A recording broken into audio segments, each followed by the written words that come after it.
Bueno, buenos días. Voy a hacer una breve presentación de esto.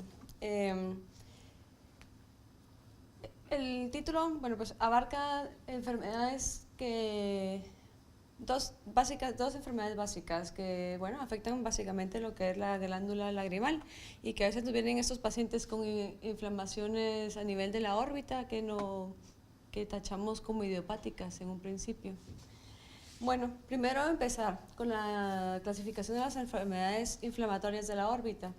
Y bueno, pues encontramos lo primero que se nos viene, lo principal, que es la orbitopatía tiroidea aguda, la celulitis orbitaria, tan común últimamente, la enfermedad inflamatoria no específica, en lo que últimamente se ha encontrado un alto porcentaje de pacientes que padecen esta enfermedad por inmunoglobulina G4, y una enfermedad inflamatoria específica, que es donde encontramos el diagnóstico.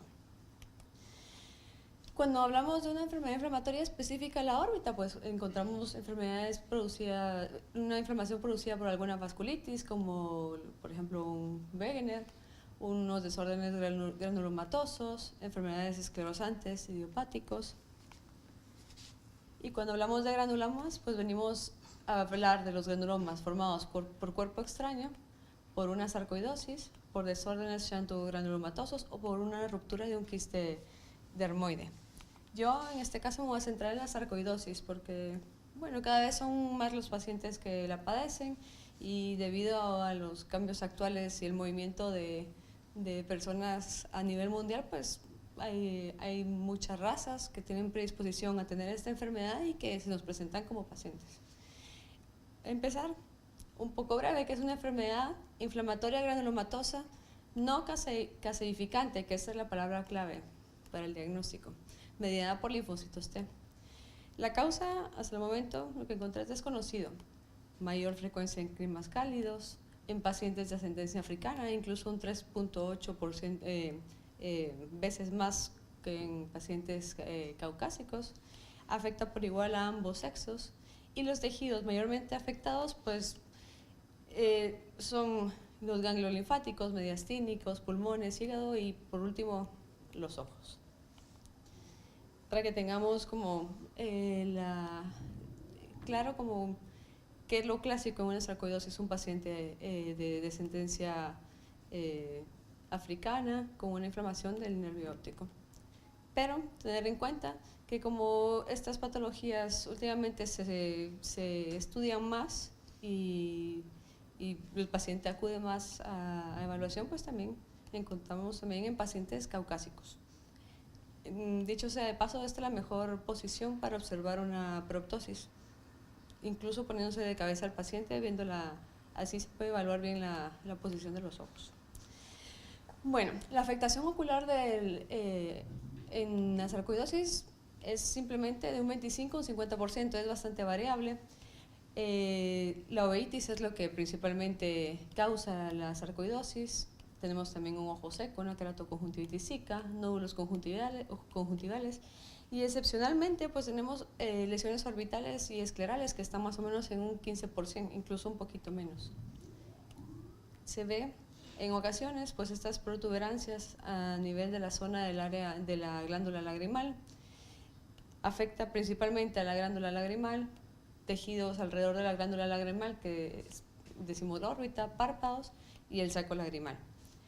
Estos pacientes usualmente presentan un efecto inflamatorio de la órbita y por lo regular la masa, que por lo regular es en el área de la glándula lagrimal, es indolora y se presenta incluso de forma crónica. El diagnóstico definitivo, pues, aunque a veces se puede empezar un tratamiento antiinflamatorio previo, lo indicado siempre es hacer una biopsia para descartar más que todo procesos linfoproliferativos. Y si encontramos una lesión granulomatosa no caseificante, pues ya debemos de sospechar claramente que puede ser una sarcoidosis.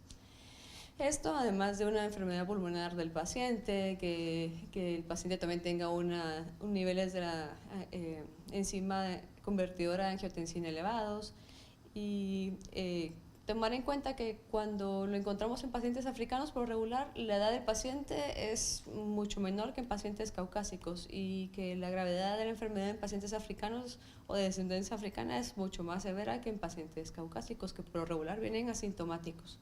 La edad media de 50 años. En el TAC, por lo regular, esta enfermedad afecta de forma bilateral las glándulas lagrimales o los anejos, y podemos encontrar esta imagen clásica en un TAC. Como había dicho, la glándula lagrimal se ve afectada principalmente y de forma bilateral, y cuando si sospechamos que está afectando fuera de la glándula lagrimal, la sarcoidosis pues afecta el nervio óptico causando papiledemas y también los músculos extraoculares. Ahora este es el tema como que a mí me llamó más la atención. La enfermedad inflamatoria idiopática de la órbita pues fue descrita por primera vez en 1903 y se llamó un pseudotumor inflamatorio. Ahora se llama enfermedad inflamatoria idiopática de la órbita. Incluye un 10% de todos los tumores que encontramos en la órbita. Es muy difícil llegar al diagnóstico y son pacientes recurrentes que necesitan tratamientos antiinflamatorios y pues por la mayoría de las veces pues no salen de nuestra consulta. Ahora, desde el año 2001, se ha encontrado que en muchos pacientes pues, está alterado el nivel de inmunoglobulina G4 en varios pacientes con una enfermedad inflamatoria de la órbita que no tenían diagnóstico. Y se le llama una inflamación de la órbita relacionada a inmunoglobulina Ga o una dacryoadenitis esclerosante. Afecta principalmente la glándula lagrimal. Y lo que hace es que infiltra las células linfoplasmáticas y bueno, es como una cadena porque se infiltra por inmunoglobulina G4, también por altos niveles del receptor de la interleucina 2 y esto llama linfocitos y a los CD5 positivos y pues bueno, se vuelve una lesión linfoproliferativa.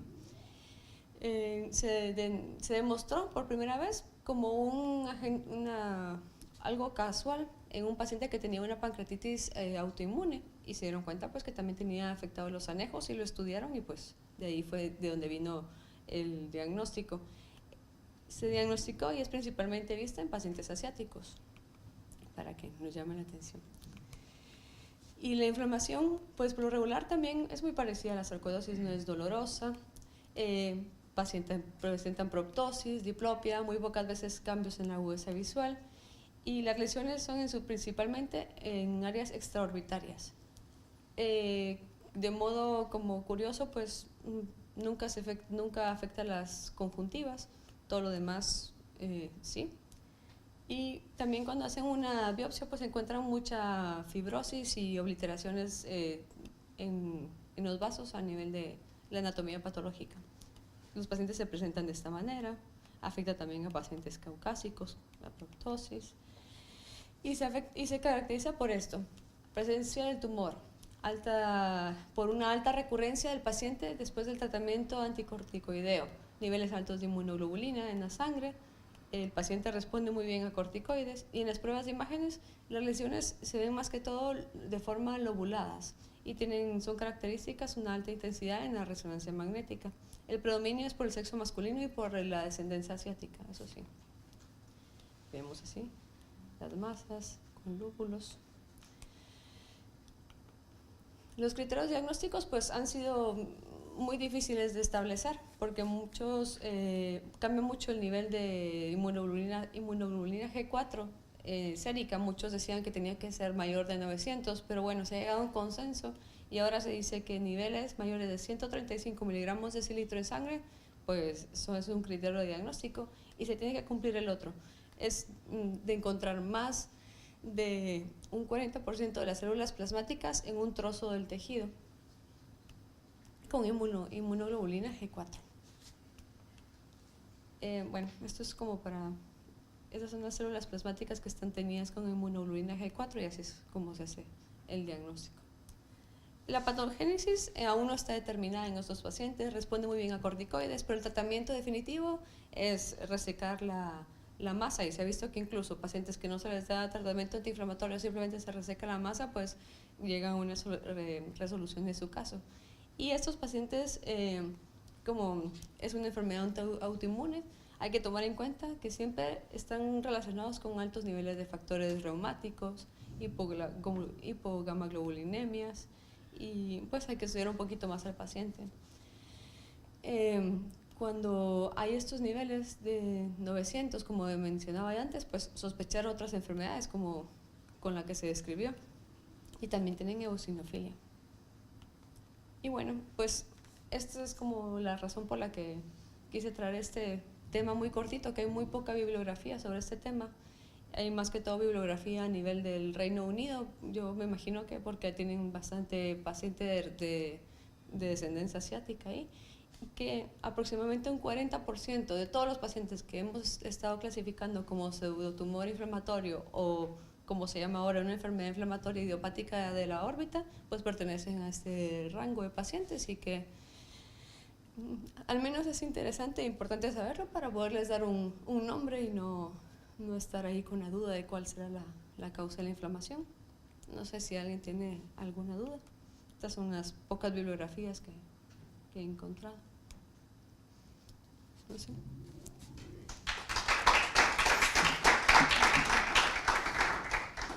Muy bien, por la comunicación. ¿Alguna pregunta a la doctora Rivas? Doctor Sorribas, ¿usted no quiere decir nada? Felicitarla, si acaso. El diagnóstico diferencial de los anejos oculares, en concreto con respecto a la sarcoidosis, ¿no? En principio, como yo creo decías, ¿no? Que la afectación más frecuente era la uveitis. A la hora de ponerle un apellido a la presencia de una lesión como un granuloma conjuntival que se puede biopsiar fácilmente, la rentabilidad diagnóstica es muy alta. Sí. Y a lo mejor ayuda bastante a la hora de un diagnóstico diferencial con estas otras enfermedades. Respecto al pseudotumor inflamatorio, yo creo que son todos mal diagnosticados, porque aquí tenemos un caso que es digno de resaltar, bueno, aparte de otros muchos, pero es digno de resaltar, que es un caso diagnosticado por el doctor Sorribas de tumor pseudoinflamatorio, que en el ojo izquierdo se le da tratamiento y el señor mejora, ¿no? Y al cabo de 4 años o de 5 o 4 años vuelve con una inflamación en el ojo derecho, en la órbita derecha. Se diagnostica evidentemente de pseudotumor inflamatorio, se le hace el TAC, se le hace todo, dice, pasó de un ojo, pasó a otro. El señor no mejora, viene, vuelve, viene, bueno, en conclusión que vamos a por la biopsia y sale un linfoma, ¿no? Sí. Sale un linfoma. Y entonces yo creo que la mayoría de estos casos no tienen un diagnóstico cierto hasta que se llega al diagnóstico verdadero, ¿no? O por sea, biopsia. que a lo mejor también era un linfoma que tenía no tan agresivo en el ojo izquierdo y que con el tratamiento corticoideo mejoró. No sé, yo creo que hay algo que no se llega al diagnóstico. Un poco como pasa con la sarcoidosis, bueno, que es un gran especialista el doctor Sorribas, que es difícil llegar a veces al diagnóstico de sarcoidosis, ¿no? Yo creo que lo que estáis comentando ese paciente es un fiel reflejo de lo que pasa, ¿no? Y al final, el resumen de aquel internista brillante, bueno, pues le ponemos corticoides y realmente muchas veces en esta enfermedad hospitalarias o de anejos oculares ya el diagnóstico es tremendamente complicado. El linfoma un claro ejemplo, ¿no? Además con un intervalo de tiempo. Yo creo que si a esos pacientes los siguiésemos, a todos llegaríamos a un diagnóstico, pero al cabo de mucho tiempo. Muy bien. En los pacientes de edad muy avanzada, en realidad de hasta 20% de los linfomas son primarios en la órbita. Se ven 70 o 80 años, tienes un proceso inflamatorio de la órbita, hay que hacer la biopsia. Dicho sea de paso, a mí las auxiliares del servicio me llaman Mr. Linfoma, porque los diagnostico por solo viéndolos. Pues digo, o sea, estas personas dicen, pásaselo al doctor Campos, que seguro que lo diagnostica, y es el linfoma al final, ¿no? Además su coloración, su forma, los ves y ya dices, eso es un linfoma. En este caso no, ¿eh? En este caso pensábamos que era un pseudotumor inflamatorio y que seguía siendo, pero al final era un linfoma. Pero se le había hecho biopsia inicial a ese paciente y sí lo dieron como algo inespecífico, una inflamación inespecífica. Claro, y con la sarcoidosis lo mismo. Muchas veces cuando se hacen las biopsias conjuntivales que dan siempre inespecífico y tú te quedas proceso inflamatorio, proceso inflamatorio. A ver, un momentito. O sea, los linfomas tienen alto la IgG4. No. Estos son los que tienen alto el nivel de IgG4, son pacientes que ya se descartó un linfoma, que ya se descartó cualquier cosa y que se quedan en ese diagnóstico idiopático. Entonces, de los justos que entonces realmente, bueno, si existe la posibilidad de catalogarlos como algo y saber que al resecarlos por completo marchan, pues está bien.